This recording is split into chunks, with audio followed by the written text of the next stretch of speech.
Bibles ఉన్నోళ్ళందరూ ఒకసారి చూద్దాము. యెషయా 55వ అధ్యాయము 8-9 వచనాలు ఎవరన్నా కొంచెం మైక్లో చదివి నాకు సహాయం చేయండి. నా తలంపులు మీ తలంపుల వంటివి కావు, మీ త్రోవలు నా త్రోవల వంటివి కావు. ఇదే యెహోవా వాక్కు. ఆకాశములు భూమికి పైన ఎంత ఎత్తుగా ఉన్నవో మీ మార్గముల కంటే నా మార్గములు, మీ తలంపుల కంటే నా తలంపులు అంత ఎత్తుగా ఉన్నవి. చాలు తల్లి. చూడండి, ఇక్కడ వాక్య భాగంలో రాయబడిన మాట, నా తలంపులు మీ తలంపుల వంటివి కావు, మీ త్రోవలు నా త్రోవల వంటివి కావు. ఇదే యెహోవా వాక్కు. ఆకాశముల భూమికి పైన ఎంత ఎత్తుగా ఉన్నవో మీ మార్గముల కంటే నా మార్గములు, మీ తలంపుల కంటే నా తలంపులు అంత ఎత్తుగా ఉన్నవి. నిజమే. ఎందుకంటే యెషయా భక్తుడు ద్వారా దేవుడు మనతో ఈ మాటలు ఎందుకు మాట్లాడుతున్నాడంటే, కొన్నిసార్లు మన తలంపులు వంటివి దేవుని తలంపులు వంటివి కాదంట. అలాగే ఆయన ఏమన్నాడు, మీ త్రోవలు నా త్రోవల వంటివి కావు. నిజమే. ఎందుకంటే మన యొక్క ఆలోచనలు ఎప్పుడూ కూడా కొన్నిసార్లు ఈ యొక్క శరీర సంబంధమైన ఆలోచనలు కానీ, ఏదో ఈ లోక సంబంధంగా మేము అభివృద్ధి చెందాలనే మనసు కానీ, నేను నా కుటుంబము ఒక ఉన్నతమైన స్థానంలో ఉండాలనే ఆ మనసుతోటే మన ఆలోచనలు, మన యొక్క సరౌండింగ్స్ అంతా కూడా అదే యొక్క ఆలోచనలు మనం కలిగి ఉంటాం. కానీ దేవుని యొక్క ఆలోచనలు, దేవుని యొక్క ప్రణాళికలు మనందరి ఎడల ఒక ప్రత్యేకంగా ఉంటాయి.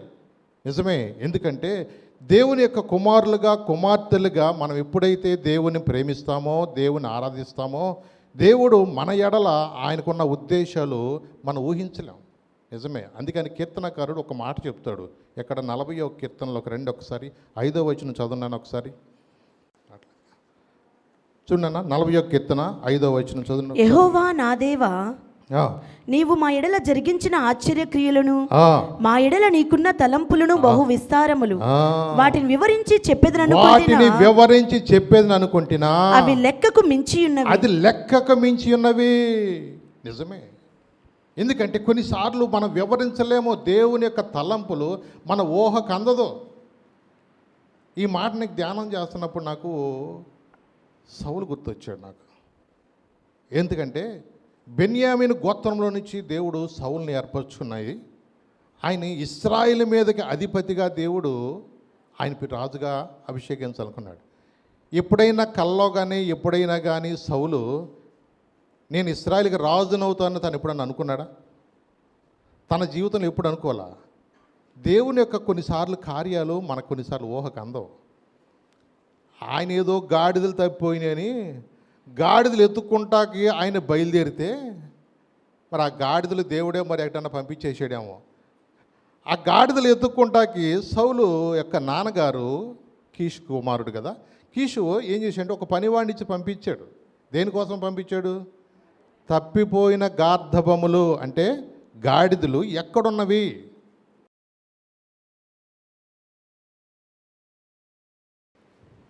సౌలు తండ్రి యొక్క కీషు యొక్క గార్ధబములు తప్పిపోగా అది కీషు తన కుమారుడైన సౌలుని పిలిచి మన దాసులలో ఒకని తీసుకొని పోయి గార్ధబములను వెదుకమని చెప్పెను. అతడు పోయి ఎఫ్రాయిము మన్యము తిరిగి షాలిషా దేశమును సంచరింపగా అవి కనబడలేదు. తరువాత వారు షయలీము దేశమును దాటి సంచారము చేసిరి గాని అవి కనబడక ఉండెను. బెన్యామీనీల దేశము సంచరించి చూడగా అవి దొరకలేదు. అంటారు అసలు ఈ గాడిదలు ఎక్కడ? సామాన్యంగా ఎవరైనా సరే గాడిదలు వేసవకాలం కానీ ఏదన్నా గేదెలు తప్పిపోతే అడుగుతా వెళ్తూ ఉంటారు. అయ్యా ఇటేమన్నా మా పడ్డ వెళ్ళిందా, ఇటేమన్నా అన్నట్టుగా కొన్నిసార్లు అడుగుతూ ఉంటుంటే, కొన్నిసార్లు అయ్యా అటు వెళ్ళి చూసి ఇటు వెళ్ళడం చూసామని చెప్తూ ఉంటారు. మరి ఆ కాలంలో ఎక్కువగా గాడిదల మీద ఆ రోజుల్లో ఆధారపడేవాళ్ళు. ఇప్పుడు మనకి ట్రాక్టర్లు వచ్చేసింది చూడండి. ఇదివరకు మన పూర్వం అందరూ పెద్దలు ఏం చేసేవాళ్ళు, ఎడ్ల బండ్లు ఉండేవి కదా. ఎడ్ల బండి ఉంటే వాళ్ళు పెద్ద మంచి రైతు కింద వాళ్ళకి అలాగ ఉండేది. ఇప్పుడు ఒక 10 ట్రాక్టర్లతో సమానం అనుకోండి, అంత ఉండేది అలాగ ఆ కాలంలో. అవి చక్కగా ఆ ఎడ్ల బండ్లు మనకి ఎలాగైతే వాడుకుంటామో మోయటానికి కానీ ప్రయాణ సాధనాలకు కానీ పూర్వం ఏం చేసేవాళ్ళు, గాడిదలనే వాటిని ప్రయాణ సాధనాలకు వాడుతూ ఉండేవాళ్ళు. నిజమే. ఇప్పుడు ఎక్కడన్నా 1, 2, 3 గాడిదలు మనకి ఎక్కడన్నా కనపడుతున్నాయేమో కానీ ఈ ట్రాక్టర్లు వచ్చినాక ఇంక ఎన్ని వచ్చినాక మాకు వీటితో పని ఏముంది అన్నట్టుగా లేదు, వాడతల్లా. ఎందుకంటే నాకు తెలిసినంత వరకు కూడా గాడిదలతో మేము మట్టి మోపించాం. ఆదిలాబాద్లో కొన్నిసార్లు గాడిదలతోనే ఆ మట్టి తోలే అయ్యే. రోజు మాకు ట్రాక్టర్లు ఎలా, ఆ రోజుల్లో ట్రాక్టర్లు లేక గాడిదలే రోజు వచ్చి గాడిదలే పడేసి వెళ్తూ ఉండేవి. అనుకునేవాళ్ళు, ఓహో అంటే ఆ కాలంలో కూడా గాడిదలను భారావాహకి అంటారు చూసారా, అంటే బరువు మోసే గాడిదలుగాను మనుషులకు ప్రయాణ సాధనాలుగాను ఆ రోజుల్లో గాడిదలను వాటిని వాడుతూ ఉండేవాళ్ళు. మరి అలాంటి ఇంటిలో ఆదాయం తెచ్చిపెట్టే గాడిదలు తప్పిపోతే నిద్రపడద్దా? చూడండి, కొన్నిసార్లు మరి ఆ కీషు అన్న ఆయన కుమారుని పంపించినాడు. పంపించి ఏమంటున్నాడు ఇక్కడ, మీరు వెళ్ళి చూడండి ఏమన్నా 3వ వచనం, సౌలు తండ్రి అయిన కీషు యొక్క గార్ధమములు తప్పిపోగా కీషు తన కుమారుడైన సౌలుని పిలిచి మన దాసుల్లో ఒకరిని తీసుకుని పోయి గార్ధమములు వెదకమని చెప్పెను. ఆయన ప్రయాణం మొదలెట్టింది దేనికి? గాడిదలు పోయినాయి, గార్ధములు పోయినాయి, వాటిని ఎక్కడున్నాయో వెతకంటారంటే ఈ ఊరు ఆ ఊరు ఆ ఊరు ఆ ఊరు ఆ ఊరు, ఆఖరికి ఇసుగు వచ్చేసింది వాళ్ళకి. ఇక నిన్ను వెతకని జనం అంటూ లేదన్నట్టుగానే ఏలియా కోసం ఈ గాడిదల కోసం ఇసుగు వచ్చేసి ఇక మనం వచ్చి చాలా రోజులు అయిపోయింది అబ్బాయి, ఇప్పుడు మనం ఎక్కడున్నామో ఇన్ఫర్మేషన్ మా నాన్నగారు పంపాలంటే సెల్ ఫోన్లు ఉందా? సెల్ ఫోన్ లేవు కదా. మరి అలాంటి టైంలో వాళ్ళు ఒక ఆలోచన వచ్చింది వాళ్ళకి, ఇప్పుడు మనందరి గురించి నాన్న మళ్ళీ ఇంక బాధపడతాడేమో, ఇప్పుడు గాడిదల సంగతి తర్వాత మనం వచ్చే చాలా కాలం అయిపోయింది, పరిస్థితి మరి ఎలా ఉంటుందో, నాన్నగారు ఏమనుకుంటాడో, మనం ఇక్కడి నుంచి ఇక వెళ్ళిపోతే మంచిదేమని చెప్పేసి 5వ వచనం చదువు. అక్కడ ఏమన్నాడు, అయితే వారు సూపు దేశమునకు వచ్చినప్పుడు మనము తిరిగి వెళ్ళుదము రమ్ము, గార్ధబముల కొరకు చింతింపక నా తండ్రి మన కొరకు విచారపడనేమోయని సౌలు తన యొద్దనున్న పనివానితో అనగా అంటే మనం ఇక తిరిగి వెళ్ళిపోదాం రండి, ఇక మనం చింతించగా, ఎందుకంటే నా తండ్రి మన కొరకు విచారపడనేమని సౌలు తన యొద్దనున్న పనివానితో చెప్పగా. చూడండి, ఆ పనివాడు కొంత దేవుని జ్ఞానం కలిగిన వ్యక్తిగా ఉన్నాడు. మనకు చూస్తే 6వ వచనం చూద్దాం, అక్కడ ఏముంది, అక్కడ వాడు ఇదిగో ఈ పట్టణములో దైవజనుడు ఒకడున్నాడు, ఈ పట్టణములో దైవజనుడు ఒకడున్నాడు, అతడు బహుగనుడు, అతడు ఏ మాట చెప్పునో ఆ మాట నెరవేరును, మనము వెళ్ళవలసిన మార్గమును అతడు మనకు తెలియజేయనేమో అని అతని యొద్దకు వెళ్ళుదము రమ్మని చెప్పాను. అంటే ఆ కాలములో సమూయేలుని గురించి ఆ రోజుల్లో దీర్ఘదర్శిగా, ప్రవక్తగా, అతను మరి ఒక న్యాయాధిపతిగా ఉన్న ఆ కాలములో అనేక మంది ఏం చేసేవాళ్ళంటే, ఏదైనా ఒకవేళ వాళ్ళకి ప్రాబ్లమ్స్ వచ్చినప్పుడు మరి మొట్టమొదట ప్రవక్త అనుకోవచ్చు, ఇక ఆఖరి న్యాయాధిపతి ఆయనే అనుకోవచ్చు. అంటే ఒక ప్రవక్తగా, ఒక న్యాయాధిపతిగా, ఒక దీర్ఘదర్శిగా ఆయన ఉంటున్న కాలంలో ప్రజలందరికీ కూడా ఒకటి అర్థమైంది ఏంటంటే, మనకి ఏదైనా సమస్య వచ్చినా ఆయనకి చెప్పుకోవాలన్న ఉద్దేశంతో, అలాగే మనకి ఏదైనా ఒకవేళ నష్టం జరిగినప్పుడు మనం ఆయన దగ్గరికి వెళ్ళి విచారణ చేస్తే, ప్రార్థన చేసి మనకి ఫలానా విషయాలు కూడా ఆయన తెలియజేస్తాడు అన్న ఆ కాలంలో ఉన్న నాడును బట్టి ఆ పనివాడికి తెలిసింది. ఏం తెలిసింది? అయ్యా, మనము ఈ యొక్క గార్ధబముల గురించి మనం బాధపడుతున్నాం కదా, వీటిని గురించి నాకు తెలిసినట్లుగా దైవజనుడు ఒక ఆయన ఉన్నాడు, ఆ పట్టణంలో ఒక దైవజనుడు ఉన్నాడు, అతడు ఎవరంట? బహుగనుడు. అతడు ఏ మాట చెప్పునో ఆ మాట ఏమవుతుంది? నెరవేరుతుంది అని నిజంగా ఒక ప్రవక్తలాగా ఆయన చెప్తాడయ్యా అన్న మాటను బట్టి వీళ్ళు వెళదామని ఆలోచన కలిగి ఉన్నారు. సరే, పాస్టర్ గారి దగ్గరికి వెళ్ళాలంటే ఈ జేబులో చూసుకున్నాడు, ఆ జేబులో చూసుకున్నాడు, ఏమన్నా ఉందా అంటే పాస్టర్ గారు డబ్బులు ఇస్తే ప్రార్థన చేస్తాడనా అని కాదు. కానీ వాళ్ళ ఉద్దేశం ఏంటంటే, ఒక దైవజనుడి దగ్గరికి వెళ్ళేటప్పుడు కృతజ్ఞతగా ఏదైనా ఒక కానుకంటూ మనం తీసుకెళ్లాలని వాళ్ళ ఆలోచన కలిగినప్పుడు 8వ వచనం చూద్దాం ఒకసారి. అక్కడ వాడు సౌలుతో, చిత్తగించుము, నా యొద్ద పావు తులము వెండి కలదు. ఎవరి దగ్గర ఉందంటండి అది? సౌలు దగ్గర లేవా? పనివాడి దగ్గర ఏముందంటండి? పావు తులము. చూడండి అక్కడ ఏముందంట? పావు తులము వెండి కలదు. మనకు మార్గము తెలియజెప్పినందుకే దానిని ఆ దైవజనునికి ఇత్తున నేను. చూసారండి, నువ్వేం కంగారు పడబాక, నా దగ్గర అటు ఇటు ఎత్తుక్కుంటే ఏం దొరికింది? మన భాషలో పావలా అనుకోండి. సరే, ఏదైనా ఆ కాలంలో వెండి కూడా అంత పెద్ద గొప్ప ఏం కాదు. ఎందుకంటే మనం మందిరం సొలొమోను మందిరం కట్టేటప్పుడు చూస్తే టన్నుల కొద్దీ వెండి కూడా ఇచ్చేవాళ్ళు. అలాంటప్పుడు పనివాడు కదా, మరి ఆడికి పరిస్థితి ఆడికి ఉంటుంది కాబట్టి ఆడి జేబులో ఎంత ఉందంట, పావుతలం వెండి మాత్రం జేబులో ఉందంట. మరి ఆయన ఒక ఆలోచన, బాయ్ నువ్వేం ఆలోచించబాక, నా దగ్గర పావుతలం వెండి ఉంది, వెళదాము ఎక్కడికి, దైవజనుని దగ్గర మనం వెళ్ళి దాని గురించి మనకు మార్గము తెలియజెప్పినందుకు ఆ దైవజనునికి నేను ఇస్తాలే అంటూ ఉంటాడు. 9వ వచనం కూడా చదువుతున్నాను ఒకసారి. ఇప్పుడు ప్రవక్త అయిన పేరు నొందువాడు పూర్వము దీర్ఘదర్శి అనిపించుకొనెను. పూర్వము ఇశ్రాయేలులో దేవుని యొద్ద విచారణ చేయుటకై ఒకడు బయలుదేరిన ఎడల మనము దీర్ఘదర్శకుని యొద్దకు పోవుదము రెండని జనులు చెప్పుకునుట వాడుక. అది పూర్వము కూడా అదే వాడుక. మనం ఎక్కడికి వెళ్దాము, దీర్ఘదర్శి దగ్గరికి మనం వెళదాము. ఒకవేళ మన పరిస్థితి ఎలా ఉందో ఏంటో, ఏదైనా సమస్య వచ్చినప్పుడు ఆ కాలంలో అలాగ దీర్ఘదర్శికి వెళ్ళటం అనేది ప్రజలందరిలో వాడుక. నిజమే. మరి సౌలుని అభిషేకించింది ఎవరు? సమూయేలే. దావీదుని అభిషేకించింది కూడా, అంటే ఒక రాజులను సహితము కూడా దేవుని యొక్క ప్రవక్తగా, దేవుని యొక్క అభిషేకం పొందిన వ్యక్తిగా ఆయన వెళ్ళి ఏం చేశాడంటే వాళ్ళని అభిషేకించే గొప్ప ప్రవక్తగా దేవుడు ఆయన్ని చేశాడు. అందుకనే ఆ కాలంలో వాళ్ళు ఎప్పుడైతే ఇలాంటి మనసు దేవుని యొక్క బిడ్డలుగా, దేవుని యొక్క ప్రవక్తగా అనేక మందికి ఆశీర్వాదకరంగా ఉన్నప్పుడు వాళ్ళ హృదయంలో నిజంగా ఆ ప్రాంతంలో చాలా సంతోషం ఉండేది. నిజమే. కానీ ఇక్కడ మనం ఇంకోసారి గమనిద్దాం, 11వ వచనంలోకి ఒకసారి వద్దాం. వారు దైవజనుడుండి ఊరికి పోయిరి. ఊరికి ఎక్కిపోవచుండగా నీళ్లు చేదుకున్నటకే వచ్చిన కన్యకులు తమకు కనబడినప్పుడు ఇక్కడ దీర్ఘదర్శి ఉన్నాడా అని అడిగిరి. అందుకు వారు ఇదిగో అతడు మీ ఎదుటనే ఉన్నాడు, త్వరగా పోయి కలుసుకొనిడి. ఈ దినముననే అతడు ఈ ఊరికి వచ్చెను. నేడు ఉన్నత స్థలమందు జనులకు బలియ జరుగును గనుక ఊరిలోనికి మీరు పోయిన క్షణమందే అతడు భోజనము చేయుటకు ఉన్నతమైన స్థలమునకు వెళ్ళక మునిపే మీరు అతను కనుగొందురు. అతడు రాక మునుపు జనులు భోజనము చేయరు. అతడు రాక మునుపు జనులు భోజనమే చేయరు. అతడు బలిని ఆశీర్వదించిన తరువాత పిలువబడిన వారు భోజనము చేయుదురు. మీరు ఎక్కి పొండి అతని చూచుటకు ఇదే సమయము.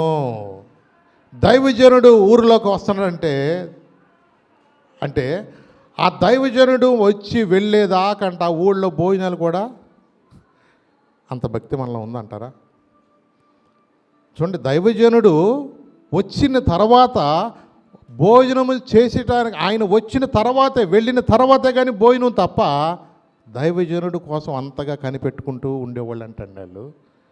ఈ సమాచారం ఎవరు చెప్తున్నారు అంటే, ఆ ప్రాంతంలో నీళ్లు చేదుకున్నటానికి వచ్చిన కొంతమంది స్త్రీలు అక్కడ ఊరు బయట బావులు ఉంటాయి కదా, అక్కడ చేదుకుంటాకు వచ్చినప్పుడు అయ్యా మా గాడిదలు ఇడిపోయినాయి అటుపోయినాయి అనుకుంటా వచ్చిన వాళ్ళు ఆఖరికి ఇప్పుడు ఎవరి కోసం వెతుకుతున్నారు? దీర్ఘదర్శి అయిన సమూయేలు ఎక్కడున్నాడయ్యా? ఒక దైవజనుడు ఉన్నాడంట కదా, అతనికి బహు ఘనత పొందిన వ్యక్తి అంట కదా, ఆ ఘనత పొందిన దైవజనుడు ఎక్కడున్నాడని వాళ్ళు ఏం చేస్తున్నారు? అడుగుతా వస్తే ఆ మాట ఆ స్త్రీలు చెప్తున్నారు. చూడండి, నిజమే. ఎందుకంటే దేవుని యొక్క బిడ్డలుగా నిజంగా వాళ్ళ యొక్క హృదయములో ఎంత మంచి మనసు అంటే, ఆయన వెళ్ళే వరకు అక్కడ ఏముంది, అక్కడ 13వ వచనంలో అతడు రాక మునుపు జనులు భోజనము చేయరు, అతడు బలిని ఆశీర్వించిన తరువాత పిలువబడిన వారు భోజనము చేస్తారు. నిజమేనండి. చూడండి, ఇవన్నీ కూడా కొంచెం గమనిస్తూ ఉంటుంటే మనము దేవుని యొక్క ప్రవక్త కోసం ఆ దినముల్లో అలాగూ కనిపెట్టుకుంటూ ఉండేవాళ్ళు. నిజమే. మరి ఇంతకీ వీళ్ళు వచ్చిన పని ఏంటి? మా గార్ధములు ఎక్కడున్నాయ్యా, మా గాడిదలు తప్పిపోయినాయి ఎక్కడున్నాయ్యా? నిజమే. ఈ రోజున కొన్నిసార్లు మనం కూడా అడగాల, దైవజనుడికి వచ్చి, అయ్యా మా అబ్బాయి కొంచెం ఈ మధ్య గాడి తప్పుతున్నాడయ్యా, ఆడు ఈ మధ్య సెల్ ఫోన్లోనే ఉంటున్నాడు లేచిన కాడి నుంచి, నాకు అనుమానం వస్తుంది, మా ఫోన్ తెద్దామంటే గబుక్కుని పరిగెత్తుకొచ్చి ఫోన్ తీసుకుంటున్నాడు, ఆడు ఏంటో దూరంగా వెళ్ళి మాట్లాడుతున్నాడు, ఈ మధ్య చీకట్లోకి వెళ్ళి మాట్లాడుతున్నాడు. మరి నాకేదో కొంచెం ఈ తప్పిపోయిన గాడిద గురించి ఎతికినట్టుగా మన బిడ్డల్లో కూడా, ఒకవేళ మన ఇంట్లో కూడా కొంతమంది ఆడవాళ్ళు చెప్తున్నారు, నాకు ఏమన్నయ్యా మా ఆయన ఈ మధ్య సాటుగా మాట్లాడుతున్నాడు అంటూ ఉంటారు. అలాగే కొన్నిసార్లు ఈ మగవాళ్ళు కూడా బాధ అదే. కొన్నిసార్లు వీళ్ళని పోయిన కానిచ్చి నేను ఫోన్ ఎప్పుడు చేసినా ఎంగేజ్ అనండి అంటే ఏంటి, ఎప్పుడు కూడా ఆన్లైన్లోనే ఉంటుంది ఫోను. అంటే చూడండి, ఇక ఎలా అయిపోయిందంటే, ఎక్కడైతే మనము దేవుని ఆరాధించవలసిన వారమో, దేవుని ఘనంగా ఎంచవలసిన వాళ్ళమో, మన సమయాన్ని దేవునికి ఇస్తున్నాం. చెప్పండి. నేను చూస్తూ ఉంటాను, ఇప్పుడు రోడ్డు మేంచి నడుచుకుంటా వచ్చేవాళ్ళు, మామూలుగా నడిచి వచ్చేవాడు ముసలోళ్ళు తప్ప ఏ కుర్రోళ్ళు అయినా సరే నేను చూస్తున్నాను, ఇట్టా పెట్టుకుంటా మాట్లాడతాం, లేదా చెవిలో పెట్టి మాట్లాడుతూ వచ్చేవాడే ఉంటాడు తప్ప, మరి అది స్టైల్గా నుంచి పెడతారో లేకపోతే ఏమన్నా మాట్లాడతారో నాకు తెలియదు. కానీ ప్రతి ఒక్కళ్ళు కూడా ఎప్పుడు చూసినా ఇక ఫోన్ ఆన్లోనే ఉంటుంది. అది వాళ్ళకి ఎంత అవకాశం అనుకున్నా కిలోమీటర్ మాట్లాడుకుంటూ వెళ్ళొచ్చు అనుకుంటున్నారు ఏమో జనాలు. ఇక ఈ మధ్యలో ఎవడన్నా బండి వచ్చి సిస్టర్ బండి ఎక్కమని అనుకో, సారీ మీరు వెళ్ళిపోండి, మీరు థ్యాంక్ యూ. ఎందుకు? మళ్ళీ ఇంటికి వెళ్తే కుదిరి సావదుగా. ఇంటికి వెళ్తే అన్నీ మళ్ళీ ఎంక్వైరీలే కదా.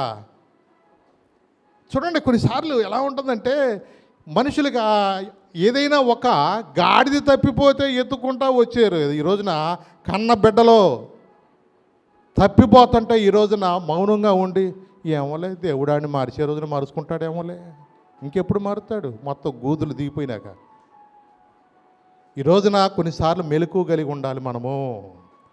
దైవజనుల దగ్గరికి మనం వెళ్ళినప్పుడు కొన్నిసార్లు, అయ్యా నా పరిస్థితి ఇది, ఎంతసేపు నాకు ఇది బాగలేదయ్యా, అది బాగలేదయ్యా, ఈ సమస్య కాదు. కానీ మన కుటుంబంలో ఉన్న మన పరిస్థితిని కూడా దేవుని సన్నిధిలో మనము దైవజనుడితో మాట్లాడి, నా కోసం ప్రార్థన చేయండి, నేను ఇది ఎవరికి చెప్పుకోలేక మీతోనే నేను ఇలా మాట్లాడుతున్నాను అని పర్సనల్గా కూడా ఏం చేయాలంటే, కొన్నిసార్లు దేవుని యొక్క సన్నిధిలో దైవజనుడి దగ్గరికి మనం చెప్పటం అనేది అది మన భారాన్ని కూడా తొలగిస్తుంది. నిజమే. ఎందుకంటే కొన్ని విషయాలు దైవజనుడికి చెప్పనివ్వు, కొన్ని విషయాలు దైవజనుడి దగ్గర దాకా సమస్యలు రానివ్వు. నిజమే. రోజు భాగ్యరాజు కూడా ఎట్టాగే తప్పిపోతే పాపాడు, ఆయన పాపం ఎతకలేక ఏం చేయాలో అర్థం కాక ఈ పరిస్థితి, ఫోన్ కూడా స్విచ్ ఆఫ్లో ఉండిపోయి ఇక గోల ఇంట్లో 10 రోజులైనా 15 రోజులైనా అట్టా మనసాన్ని బట్టి అట్టాగే ఉంటున్నారు. కానీ దైవజనుడికి ప్రార్థన చేద్దామన్న మనసు కూడా, ఈలోపు మన సహోదరు ఎవరో వెళ్ళి మొత్తానికి అక్కడికి వెళ్ళి, అమ్మ అన్నయ్యతో మాట్లాడేవా, ఒకసారి చెప్పేవా ఫోన్ చేసి, నాకు ఆలోచన రాలేదమ్మా అంటే టెన్షన్లో పాపం వాళ్ళు ఆ కంగారులో ఉన్నారు తప్ప, దైవజనుడికి నా బిడ్డ ఎలాగో తప్పిపోయాడు, నా బిడ్డ ఎక్కడికి వెళ్ళిపోయాడో నాకు తెలియదు అని ఆ సమయంలో ఆలోచన కూడా అపవాది రానివ్వాల. నిజమే. ఎందుకంటే దైవజనుడు చెప్పినప్పుడు సంఘముగా కలిసి కూడా మనం ఏం చేస్తాము, ప్రార్థన చేస్తాము. ఒక సంఘములో మనం అందరం ఒక కుటుంబంగా ఉంటున్నప్పుడు, ఏదైనా ఒక కుటుంబంలో ఏదైనా జరిగినప్పుడు మనం ఏం చేస్తామంటే సంఘముగా కలిసి ప్రార్థన చేస్తాం. అందుకనే దేవుని యొక్క బిడ్డలుగా మనం ఏ సమస్య వచ్చినా మనం ఒక్కళ్ళమే ఎలాగో ఆలోచించడం కాదు, మనం దేవుని పాదాల దగ్గరికి వెళ్ళి దైవజనులతో మాట్లాడి, అయా దైవజనుడా నా పరిస్థితి ఇలా ఉంది, నా కుటుంబ పరిస్థితి ఇలా ఉంది అని చెప్పి మనము ఎప్పుడైతే అలాగో ప్రార్థన చేసుకుంటున్నామో, దేవుడు నిజంగా తప్పకోకుండా విడిపిస్తాడండి. నాకు ఫోన్లోనే ప్రార్థన ఆ రోజున చెప్తే, నేను ప్రార్థన చేశాను, ఆ రోజున చెప్పాను, నీ కుమారుడు తప్పకుండా వస్తాడు, వాడు ఎక్కడికి వెళ్ళడానికి ఎందుకు మాట చెప్పాను నాకైతే తెలియదు. కానీ దేవుని కృపను బట్టి విశ్వాసంతో ఆ మాట చెప్పిన తర్వాత నిజంగా అనుకోకుండా ఒకరోజు వచ్చాడు. కొన్నిసార్లు మనకు అది అనిపిస్తూ ఉంటుంది, ప్రభువా ఏమైపోయాడో అనుకుంటున్నాం. కానీ దేవుని యొక్క బిడ్డలుగా దేవుని సన్నిధిలో మనం ఎప్పుడైతే మనం ప్రార్థన చేస్తామో, దేవుడు మన ప్రార్థన తప్పకుండా ఆలకించే దేవుడు అండి. అవునండి. దైవజనుడికి ఎంత నిజంగా భారం అక్కడ. దేవుడు మళ్ళీ దైవజనుడితో ఏం చెప్తున్నాడు ఇక్కడ చూడండి, ఆయన గురించి మొత్తం మళ్ళీ వివరాలు చెప్తున్నాడు ఇక్కడ. రండి మళ్ళా 9వ అధ్యాయంలోకి, కింద చదువున్నాను ఒకసారి, 17వ వచనం చదువు తల్లి. సౌలు సమూయేలునకు కనబడగానే యెహోవా, ఇతడే నేను నీతో చెప్పిన మనిషి, ఇదిగో ఇతడే నా జనులను ఏలునని అతనితో సెలవిచ్చాను. సౌలు గవనియందు సమూయేలును కలుసుకొని, దీర్ఘదర్శిలు ఏది, దయచేసి నాతో చెప్పమని అడుగగా, సమూయేలు సౌలుతో, నేనే దీర్ఘదర్శిని, ఉన్నతమైన స్థలంనకు నాకు ముందు వెల్లుడి, నేడు మీరు నాతో కూడా భోజనము చేయవలెను, రేపు నీ మనసులో ఉన్నదంతయు నీకు తెలియజేసి నిన్ను వెళ్ళనిచ్చేదను. అది అంటే సరే తల్లి, ఇక్కడ 16వ వచనంలో నేను కొంచెం అక్కడ పైకి చదువుతాం. అక్కడ ఏముందంటే, అక్కడ దేవుడు చెప్తున్నాడు, ఏమని చెప్తున్నాడు? ఎట్లనగా నా జనుల మొర నా యొద్దకు వచ్చెను, నా జనుల మొర నా యొద్దకు వచ్చెను, నేను వారిని దృష్టించి ఉన్నాను, నేను వారిని దృష్టించి ఉన్నాను. కాగా ఫిలిస్తీన్ల చేతిలో నుండి నా జనులను విడిపించుటకై నా జనులైన ఇశ్రాయేలుల మీద వానిని అధికారినిగా అభిషేకించుటకు గాను రేపు ఈ వేళకు నేను బెన్యామీను దేశంలో నుండి ఒక మనుషుని నీ యొద్దకు రప్పించుదును. ఇవన్నీ కూడా దేవుని ప్రణాళిక కాదంటారా? ఆడి గాడిదలు తప్పిపోయి నేను ఆడి ఎత్తుకుంటా బయలుదేరడం ఏంటో. దేవుడు ఏమన్నాడు? అబ్బాయి, బెన్యామీను గోత్రం నుంచి నేను ఒకడిని కనుగొన్నాను, అతను ఇశ్రాయేలు మీద అధిపతిగా నువ్వు అతన్ని ఏం చేయాలి? నువ్వు అభిషేకించాలి అంటే దేవుడు కొన్నిసార్లు ఆయన ప్రణాళికలు, ఆయన ఆలోచనలు కొన్నిసార్లు మన ఊహకు అందదేమో. అందుకని చదివాం కదా, నా తలంపులు మీ తలంపులు వంటివి కాదు, మీ త్రోవలు నా త్రోవలు వంటివి కావండి. నిజమే, ఎప్పుడూ ఊహించలేదండి అతను.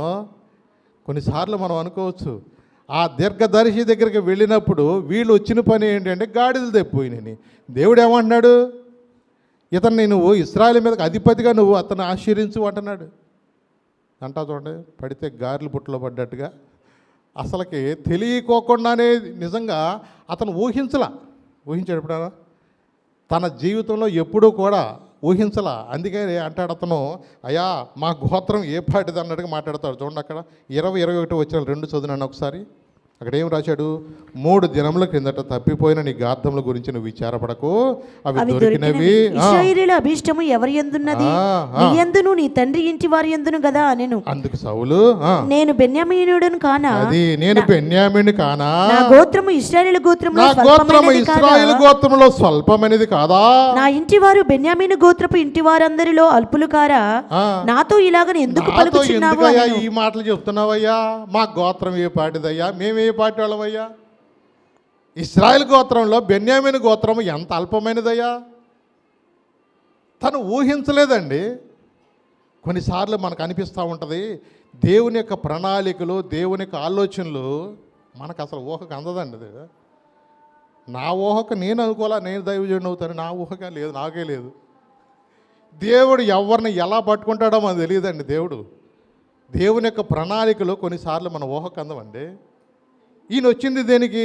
నా గార్ధబొమ్మలు తప్పిపోయినాయి కదా, దీర్ఘదర్శిగా ఉన్నానని చెప్పేసి అటు ఎత్తుకున్నా ఇటు ఎత్తుకున్నా ఈ దగ్గర ఏం కనపడిపోతే పనివాడేమన్నాడు?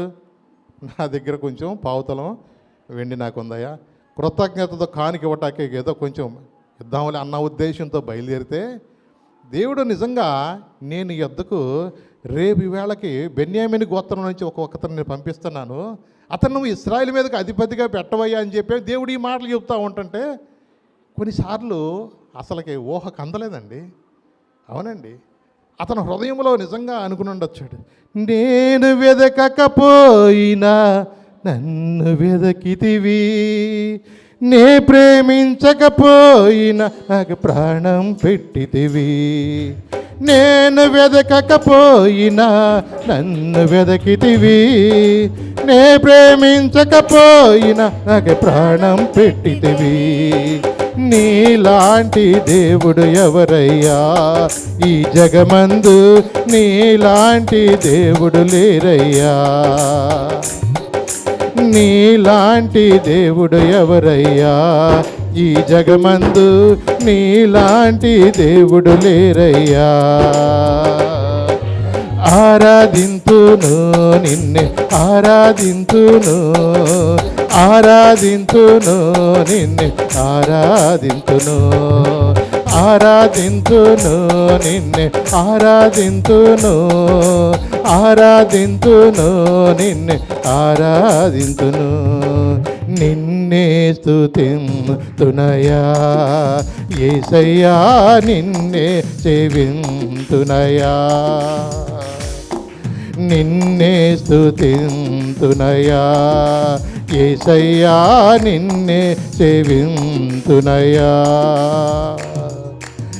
నీవే నా మార్గము సత్యము జీవము, నీవే నా రక్షణ విమోచన దుర్గము, నీవే నా మార్గము సత్యము జీవము, నీవే నా రక్షణ విమోచన దుర్గము. నీ సాటి దేవుడు లేరయ్యా ఈ జగమందు, నీలాంటి దేవుడు లేరయ్యా,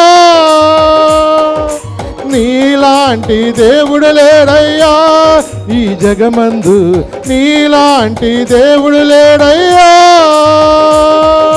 ఆరాధింతును నిన్నే, ఆరాధింతును, ఆరాధింతును నిన్నే, ఆరాధింతును, ప్రేమింతును నిన్నే, ప్రేమింతును, ప్రేమింతును నిన్నే, ప్రేమింతును, నిన్నే స్తుతింతునయ్యా యేసయ్యా, నిన్నే సేవింతునయ్యా, నిన్నే స్తుతింతునయ్యా యేసయ్యా, నిన్నే సేవింతునయ్యా. ఆయనకి అర్థమైంది, నేను వెదకకపోయినా ప్రభా నన్ను నువ్వు వెతుక్కుంటా వచ్చావా. తన ఊహలో ఎప్పుడూ కూడా అనుకోలేదండి. వాళ్ళ నాన్నగారు చెప్పింది ఏంటంటే, అబ్బాయి మన గాడిలు తప్పిపోయినరా చూసిరారంటే మొత్తం చుట్టూతో తిరిగిపోతే ఎక్కడా కనపడలా. నడిచి నడిచి కాళ్ళలోకి వచ్చి ఈ లోపు ఒక ఆలోచన వచ్చింది, మా నాన్న ఇప్పుడు మన గురించి టెన్షన్ పడిపోతాడు, మనం వెళ్ళిపోతాడంటే పనివాడు అన్నాడు, అయ్యా నాకు ఎందుకనో దీర్ఘదర్శికి వెళ్తే బాగుంటుంది అనిపిస్తుంది అయ్యా, మనం అక్కడికి వెళితే మంచిదయ్యా. ఎందుకంటే ఆ ఒక బహుగనుడైన దైవజనుడు ఆ కాలంలో ప్రతి ఒక్కరు కూడా దీర్ఘదర్శికి వెళ్ళటం ఒక వాడుక, ఏదైనా ఇలాంటి ప్రవచనం కానీ మాట్లాడతారు చెప్తారన్న ఉద్దేశంతో. చూడండి, ఎందుకంటే వీళ్ళు వెళ్ళటమో అతనితో మాట్లాడించడమో ఇవన్నీ కూడా దేవుని యొక్క ప్రణాళికే. కొన్నిసార్లు మన ఊహకు అందదండి. కొన్నిసార్లు మన జీవితంలో మనము ఇలాగ ఉంటామని కూడా మనం ఎప్పుడు అనుకోలేదు. దేవుడు మన ఎడల మనకున్న ఆయనకున్న తలంపులంట బహు విస్తారములు, వాటి నేను వివరించింది అనుకుంటున్నా అవి లెక్కకు మించినవి. కొన్నిసార్లు మనం ఊహించలేమండి. దేవుని యొక్క బిడ్డలుగా దేవుడు మన ఎడల ఆయనకున్న ప్రణాళిక మనం ఊహించలేమండి. నాకు ఈ మాట చదువుతున్నప్పుడు ఇంకొక బెన్యామీన్ గోత్రుడు గుర్తొచ్చాడు నాకు. ఆయన పేరు కూడా సేమ్ పేరు. ఏం పేరు అయింది? సౌలు. ఆయన కూడా బెన్యామీన్ గోత్రికుడే. ఆయన దేనికి వెళ్తున్నాడు అంటే, ఆ దినముల్లో ఎవరైతే దేవుని ఆరాధిస్తున్నారో, ఎవరైతే దేవుణ్ణి వెంబడిస్తున్నారో వారిని హింసించడానికి బయలుదేరిన వ్యక్తి ఈ యొక్క సౌలు. నిజమే. అతను ప్రయాణం దేని కొరకు మొదలెట్టాడు అంటే దేవుని ప్రజలను బాధ పెట్టడానికి. రండి ఒకసారి అపోస్తుల కార్యములకు మనం వెళదాం. మళ్ళా అపోస్తుల కార్యములు 9వ అధ్యాయంలోకి వెళదాం ఒకసారి.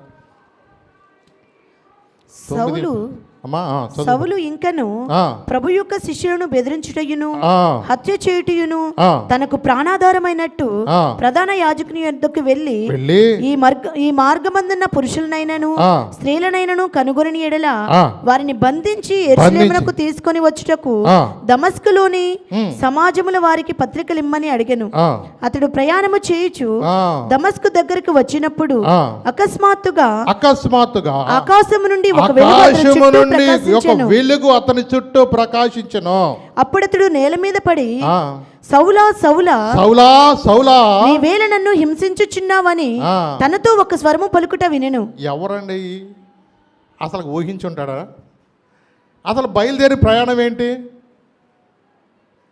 ఎక్కడైతే దేవుని ఆరాధిస్తున్నారో అక్కడ స్త్రీలను కనుగొని ఎడల, అక్కడ ఏమన్నాడు, ఈ మార్గమందున్న పురుషులైన స్త్రీలను కనుగొని ఎడల వారిని బంధించి యెరూషలేమునకు తీసుకుని వచ్చుటకు దమస్కులోని సమాజములో వారికి పత్రికలు ఇమ్మని అడిగి అతడు ప్రయాణము చేయుచు దమస్కు దగ్గరకి వచ్చినప్పుడు అకస్మాత్తుగా ఆకాశం ఒక వెలుగు అతని చుట్టూ ప్రకాశించెను.